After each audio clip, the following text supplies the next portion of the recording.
छान थंडगार फ्रेश अगदी झटपट असं तयार होणारं हे वॉटरमेलन कूलर आज आपण पाहणार आहोत।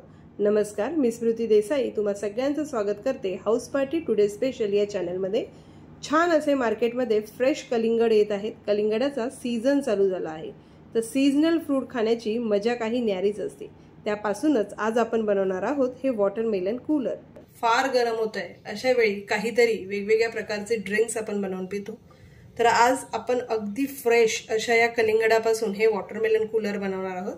त्यासाठी मी इथे या काही कलिंगडाच्या फोडी घेतलेल्या आहेत, एक छोटासा लिंबाची फोड घेतलेली आहे, थोडी पुदिन्याची पानं घेतलेली आहेत। त्याचप्रमाणे इथे हे थोडेसे चॉप करून मी कलिंगडाचे जे तुकडे आहेत ते घेतलेले आहेत, थोडंसं काळं मीठ घेतलेलं आहे आणि गार्निशिंगसाठी मी इथे 2 कलिंगडाचे हे तुकडे व ही लिंबाची फोड इथे ठेवलेली आहे। अगदी साधी सोपी रेसिपी आहे। चला आपण लगेच सुरुवात करूया। तर सगळ्यात आधी आपण हे जे कलिंगडाचे पीसेस आहेत, हे कलिंगडाचे पीसेस या ज्युसर मध्ये बारीक करून घेणार आहोत। तर हे आपण बारीक करून घेऊया। या सोबतच मी ही एक छोटीशी लिंबाची फोड सुद्धा घालते, त्यामुळे छान अशी टेस्ट येते वॉटरमेलन कूलरला।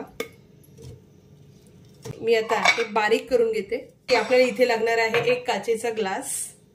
या ग्लासात मी ही एक लिंबाची फोड व ही काही पुदिन्याची पानं तसेच कलिंगडाचे पीसेस मी याच्यात घालणार आहे।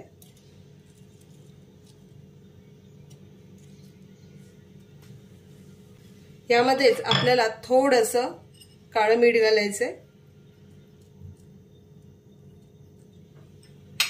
व आता हे जे मिश्रण आहे हे आपल्याला मडल करून घ्यायचंय।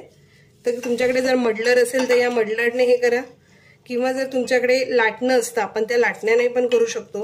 अशा पद्धतीने मी इथे छान मडल करून घेतलंय। आता यात आपण कलिंगडाचा ज्यूस घालूया।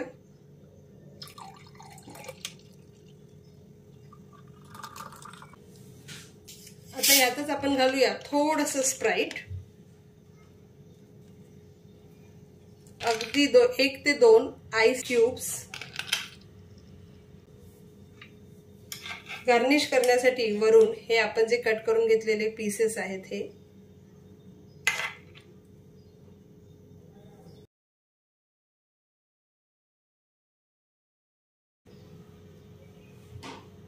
तर छान पुदिन्याची पानं तसेच कलिंगडाची ही फोड इथे आपण गार्निशिंगसाठी लावलेली आहे व छान असा रिफ्रेशिंग थंडगार असा आपला हा वॉटरमेलन कूलर इथे तयार झालेला आहे।